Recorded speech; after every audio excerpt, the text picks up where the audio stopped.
Zaza addiction. A bit of a controversial topic, as there is a lot of grass NPCs who at the mere mention of the words weed and addiction get aggroed on some Oblivion guard shit and start defending the magic green plant like some 11th century crusaders. And to be honest, there is some merit to this, as it is true you can't get addicted to Zaza like nicotine for example, but that doesn't mean the Za is completely safe. Exo0 made a great video on the topic which inspired me to make this, but I thought I'd look at it at a bit of a different angle, cause from my experience, your relationship with the Mary Jane is truly a personal one. You can have a dude who smokes up 24/7 every day and because of it is a depressed mofo who doesn't get nothing done and just sits on his bed contemplating about why he is sad all the time. But then you can have a dude like Snoop Dogg who literally breathes THC instead of O2 yet has accomplished more with his life than most of us can ever dream of. For real though, dudes is just completing side quests at this point. Anyway, let's go ahead and look at different types of people and why they smoke the Za and how it affects them. Starting with the faded subway worker. Now, this ain't the subway worker specifically. It can be anybody who has a job where they have discovered that being baked during it makes it a lot more bearable and fun. It's just that in my experience, the workers at Subway are usually always baked. At least that's what it seems like to me. To people like this, the Zaza has become less of a fun plant that you smoke when you have free time to instead the cup of coffee you have in the morning. And well, because people like this literally rely on the Za to get through the day, their relationship with it isn't usually very healthy. These also the types of dudes, if you ever smoke up with, will annihilate the whole spliff and then some, and after they'll be looking and acting the exact same way, like they ain't just smoke a Chief Keef sized fatty. A dude like this is usually stuck in a loop but wanting to be happy and maybe quit their job, but then as soon as they wake up and smoke a spliff, push their aspirations to the side for just one more day. But then they do it the next day, and the next day, and so on. So although dudes might not be physically addicted to the Za, he is mentally, using it to forget about his problems for the day, kinda like an alcoholic or something. Then again, it might also be man just enjoys working while high, and after getting home doesn't even smoke anymore and just does what makes him happy. As I said, it's all about why you use the Za to figure out if your relationship with it is healthy or not.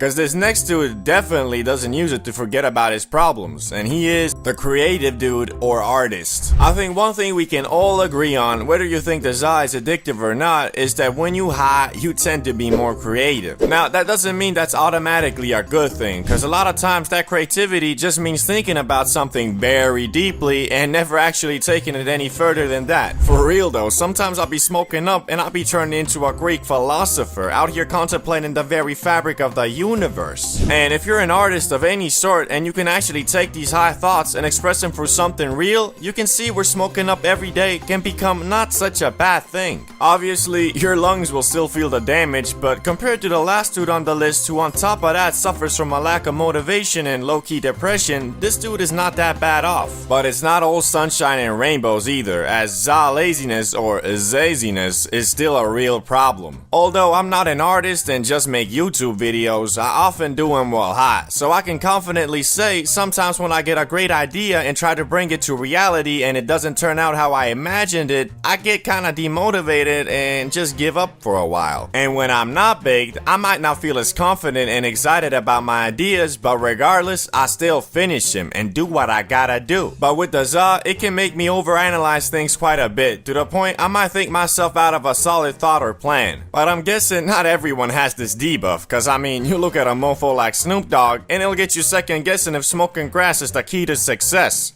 It's probably not. Really, nigga? Anyway, next dude on the list who smokes every day and is low-key addicted is the grass NPC. This guy is, in my opinion, the worst type of Zaza addict, because in this dude's head, no matter how much grass you consume and however much it affects your daily life, it doesn't matter because, well, the Zaza isn't addictive. The grass NPC also made an appearance on my The Worst Types of Grass Smokers video because of his blatant ignorance and constant defensiveness towards the magic green plant. If you ever talk to this guy, you better be super careful about bringing up any negative towards the Za, because this dude will argue his life away defending his one and only love, the Mary Jane. Even though it always makes me happy when famous celebrities or athletes like Kevin Durant, for example, talk about the grass and how it has had a positive impact on their life, because it shows that just because you like getting high doesn't automatically mean you're a lazy good-for-nothing stoner. But if the lazy stoner is the one trying to preach the gospel of the Mary Jane, then who in their right mind is gonna be like, yeah, this guy's spitting straight facts. he really got his shit together. Point being, if you smoke up 24/7 and have a low-key za addiction, own up to it and admit you got a bit of a problem instead of trying to justify your dependency on some.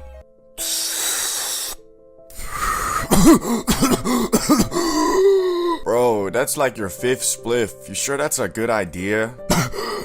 What you mean? This shit all organic. It ain't even bad for you, bro. I mean, smoking anything is bad, especially if you're doing it 24/7. Nah, bro, za ain't even a drug.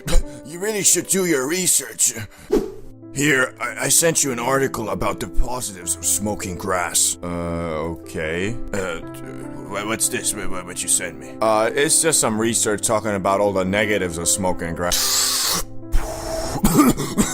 Sorry, I can't hear you. This gas is too loud. My man doesn't wanna hear it, which is really bad cause being ignorant to the negative side effects of the za can lead to way too much consumption, which can evolve to a dependency on it just to live your everyday life. For real though, if you don't ever give your body time to filter out that grass from your system, it's gonna get used to it always being there, which will lead you to experiencing things like loss of appetite, low mood, low energy, etc. when off the za. So especially to all my younger viewers, don't think of the grass as some magical perfect substance. There are consequences to using it just like everything else in the world. Sometimes even when I have one mega smoke sesh, I'll feel the after effects in the morning like a za hangover. It's all about moderation and using the za to enhance your life and the experiences you have, not relying on it for them. I've also said this in one of my previous videos, but I think it fits well here too. It's not about how high you were,